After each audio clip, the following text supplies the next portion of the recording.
In fact, we take you to KwaZulu-Natal, to a transit camp in Inanda, where residents have been living since 2019, awaiting municipal housing. Karinda Jagmohan joins us now for an update in Inanda. Karinda, thank you for making time. What's the situation for the community there?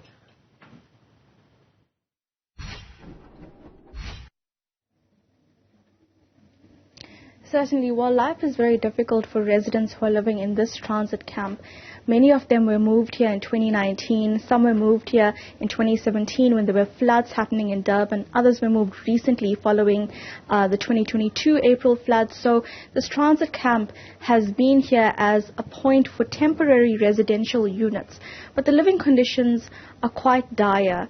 There's shared ablution facilities, shared water facilities, and in many cases the residents who are moved here were promised housing that a project of which was supposed to start in 2019. One of them is Gogo Gloria Shlongwa. Ma, thank you for speaking to us. For how long have you been waiting for a house? 2 years. 2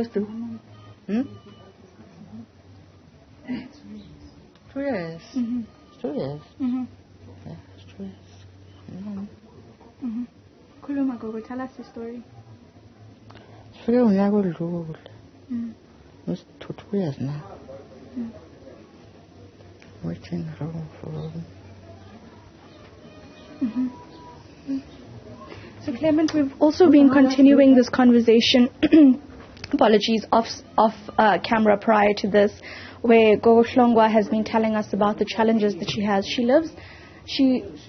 uses a wheelchair, and it's very difficult to walk through this community because it's the walkways do not exactly, it's not fit for someone who uses a wheelchair. And so we've been speaking to the family here, as you can see, just prior to this live crossing. Around us you can see just the general state of this particular transit camp. And remember, this housing project that cost 83 million rand when it was supposed to start back in 2019 has since been extended. It was extended to 2022.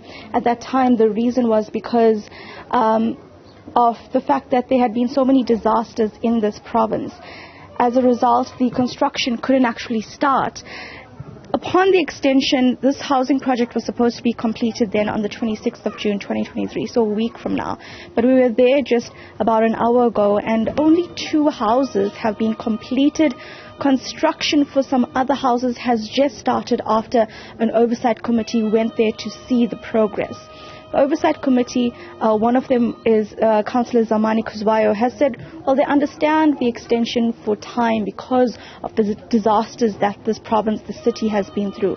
But what they don't understand is the additional request for 43 million rand to be added to this particular project, because 83 million rand has already been spent with barely anything to show for it. So let's go back to continue with our interview, sir.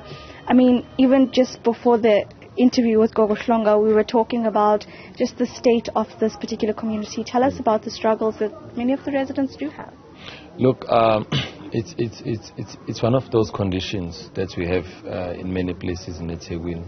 If you see this transit camp, you can see on that side that there's a dirty water going there, and also they've got one ablution facility, which is also a concern. Now, if you keep the people in that condition for more than 2 years, it shows that those people, they've got a healthy risk in their life. Hence, we're saying that we've got an issue with this extension. However, I must state that we did support or note that request, because the item came as a section 116, whereby the council will give the power to the mayor and the city manager to take decision. So that decision taken in that period. So for us as council was to say we are noting it or we are accepting it, that we have no option. Even if it came as an item, we were going to support it, because we do want the development to happen. But our main concern is that with that first amount of money, you finish the project, then you get all those people there. Then with this 43 million rand, if you can divide that 43 million rand, I can assure you you can build another 80 to 100 houses.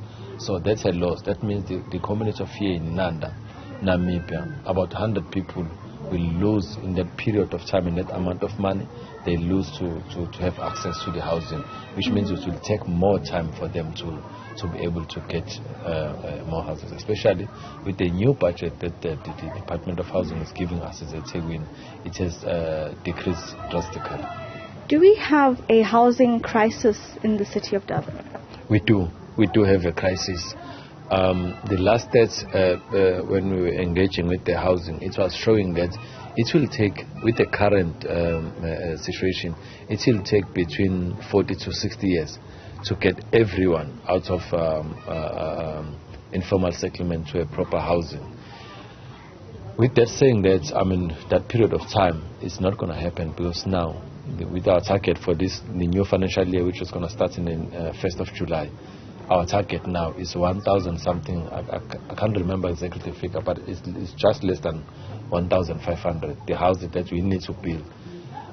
In the last term, we were building around about 3,000 to 5,000. So now it has dropped. It shows that the housing issue in eThekwini or in KZN in particular, we're not going to get rid of it any time or in our lifetime. It's a crisis that we're not going to go over it in our lifetime. Certainly. Councillor, thank you for speaking to us. Well, there you hear also the fact that there is seemingly a lack of housing in KwaZulu-Natal, in eThekwini specifically, looking at this particular municipality, the only metro municipality in this province, responsible for a large economic turnout. But at the end of the day, there are many transit camps like this one across the city. We visited one in Lamondville previously. There's one in the South Durban area that is expected to close soon because some houses have been built, but there is relatively slow progress with regards to just building or finalizing these housing projects. That is why the Oversight Committee that Councillor Zamani Kuzwayo is on has asked for a report into how the money is being spent, because again, back at the Namibia Stop 8 housing project, 83 million rand has already been spent, the municipality says, on building roads and laying down sewage infrastructure and groundwork infrastructure. But when we visited there, there's no tarred roads. It's dirt roads that are basically used for construction vehicles to go about that specific construction site. And so the question is, how exactly it was the 83 million rand used, and why exactly does the municipality want a further 43 million rand? The delays have been blamed on the COVID-19 pandemic, the unrest and the April floods, and so the extension, opposition councillors say, is understandable, but again, the focus is on the money that is being spent, and especially because residents are still living in conditions like this in transit camps, which is not exactly up to a comfortable standard of living. Karinda Jagmohan, thank you for that update.